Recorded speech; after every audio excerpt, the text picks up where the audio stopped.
As Saylor says, and I think he's right, the approval of the ETFs was an enormous thing because for traditional financial people, for traditional fund managers, it removed what, in their mind, I think, in many cases, was the largest risk associated with Bitcoin, which is to say, the government hates it. Yeah, that's great. It's all cool, but the government hates it. And they're going to shut this thing down. And I don't think the risk of a 6102 in the next year or two is that high.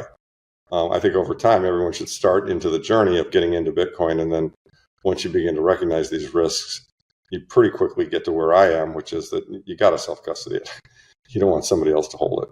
Because if it's, as we all say, not your keys, not your coins. Matthew Hogan's October prediction that spot Bitcoin ETFs would attract $55 billion in assets within 5 years is nearly a reality, with 10 new funds approved by U.S. authorities now managing over $52 billion. Hogan admits he underestimated the potential of Bitcoin ETFs, now foreseeing the industry growing into the hundreds of billions. This development highlights the increasing recognition of Bitcoin's value, as discussed by seasoned financial expert Lawrence Lepard in an interview with podcaster Brandon Gentile. Lepard praised Bitcoin while condemning shitcoins and supporting Satoshi Nakamoto's solution to a flawed financial system. He emphasized the importance of Bitcoin ETF approval and its role in advancing mainstream adoption, which is swiftly becoming a reality.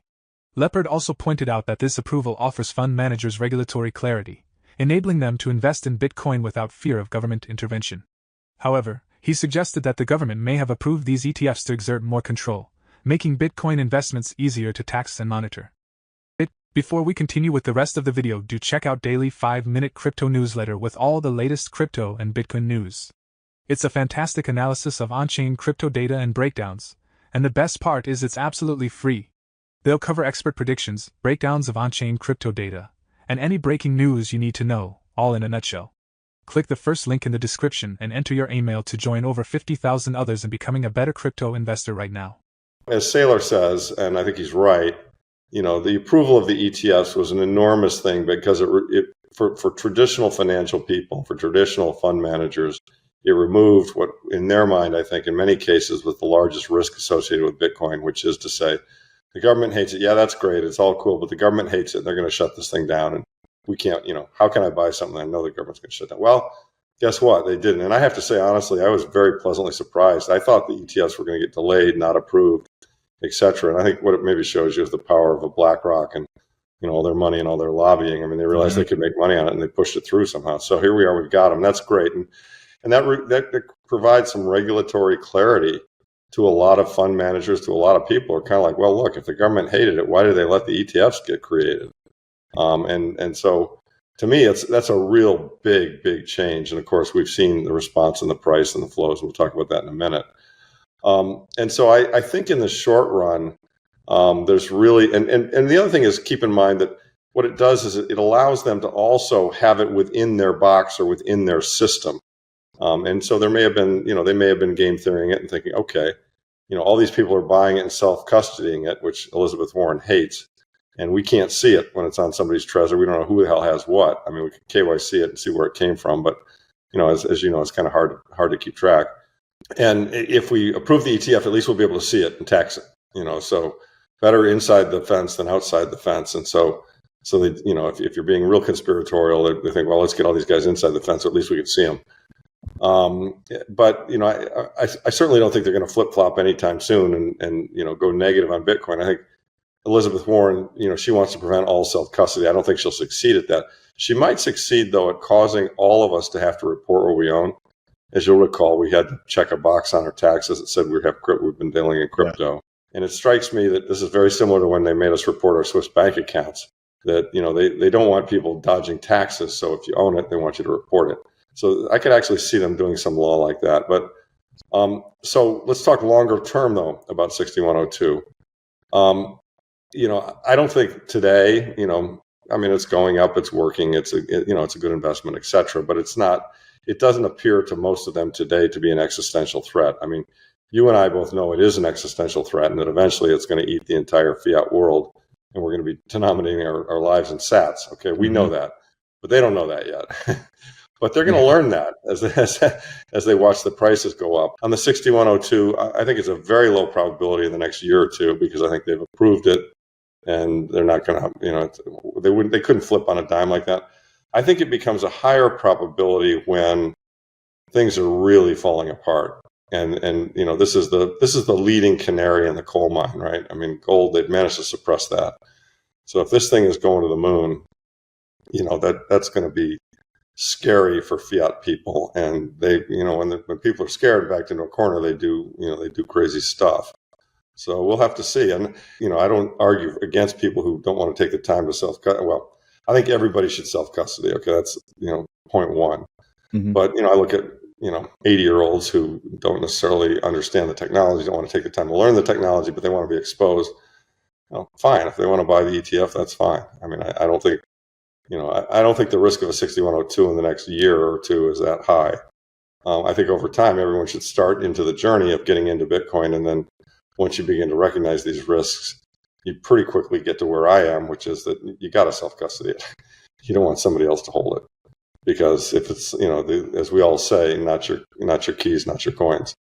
And yeah, it would be, if they did 6102, it would be simple. Call up Coinbase, call up Fidelity, call up every major ETF provider and say, you know, sorry guys, the laws have changed. We need to defend the US dollar. Our currency is failing. Everybody who's in Bitcoin, cash them out at this new price and send them the cash and, you know, send those coins you own, just, you know, give them to us kind of thing. And that's a possibility. Lawrence Lepard voiced frustration and dissatisfaction with the influence of certain individuals and cryptocurrencies on the space, claiming they have significantly hindered progress. He highlighted that Bitcoin stands apart from other cryptocurrencies. According to Lepard, while the US dollar has historically been stable, its purchasing power has steadily declined since abandoning the gold standard. He attributed this decline to financial mismanagement and the country's reliance on its status as the world's reserve currency. Lepard criticized the financial system for benefiting the wealthy, allowing them to amass fortunes at the expense of others.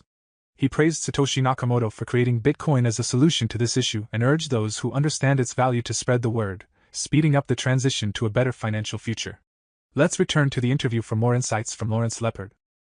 I get all this.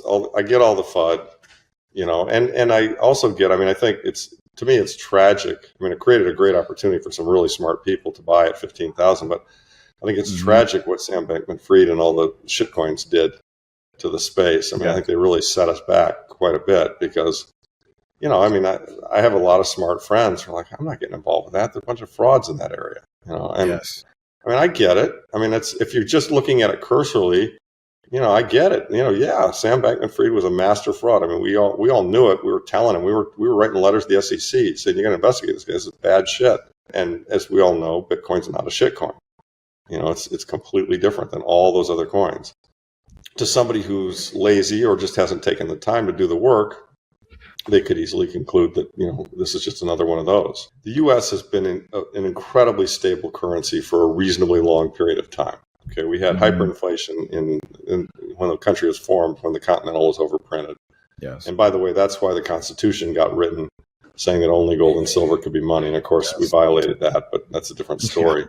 The other thing we did is we had huge inflation in the Civil War when, you know, Lincoln printed greenbacks and, you know, effectively kind of inflated the money supply and so forth. But other than that, it's been a pretty stable place because, as you know, it's interesting to me, and I'm sure you've seen this too. When we go to the shows, you know, people from other countries tend to get it more than Americans get it, and that's because if you lived in Brazil or you lived in Argentina or you lived in Hungary or you lived in Israel or you lived in a lot of other countries that were not the reserve currency, you've had high inflation, sometimes hyperinflation, Venezuela, you know, and you recognize that currencies die. They're not always sound. The U.S. happens to be, you know, until 71, a reasonably well-managed currency that didn't die.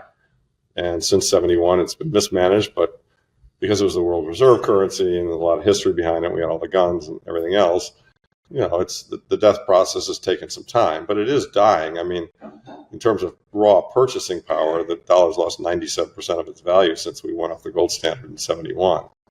And that last 3% is just, you know, we're hanging on by a thread. That 3% is going to go to zero. So,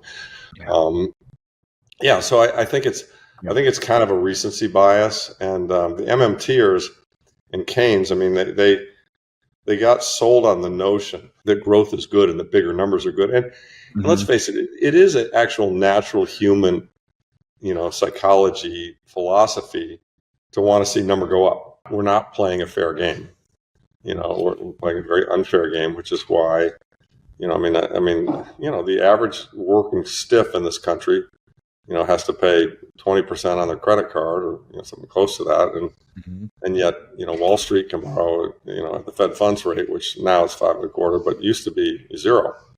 That's just an enormous advantage. You give me that deal, and I'd become rich. It'd be simple. You borrow at 0 and buy 10% yielding securities, and then do it again and lever it up. No mystery. This is how you've got all these people who've made, private equity people, Wall Street people, financial players who do nothing but shuffle paper, who've managed to create millions and millions and millions of dollars of wealth for themselves, at the expense of the rest of us, right?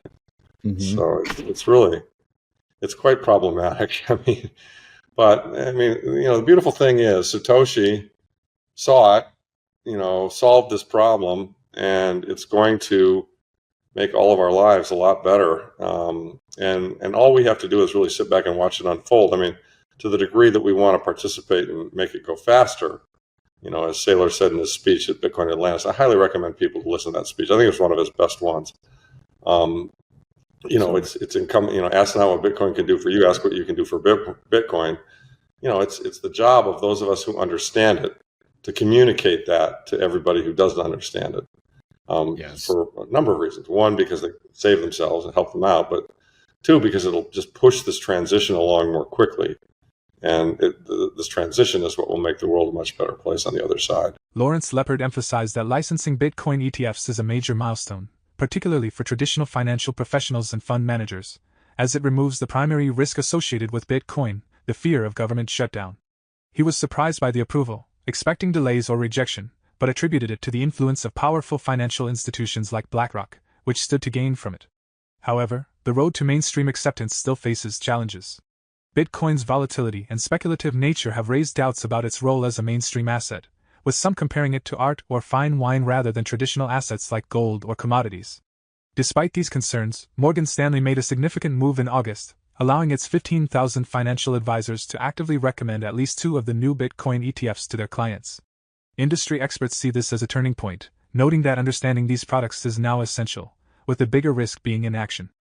So far, retail investors have dominated the inflows into these ETFs, with only a handful of large institutions and hedge funds revealing their positions in regulatory filings. The next challenge is attracting those unfamiliar with Bitcoin. According to CF Benchmark CEO Su Zhu, the initial $50 billion came from people who already understand it, but the fact that first movers like Morgan Stanley are gaining so much attention highlights how much ground crypto ETFs still need to cover to enter the investment mainstream. Attorney Andrew Lam also noted that the true test for Bitcoin ETFs won't be their size but their liquidity.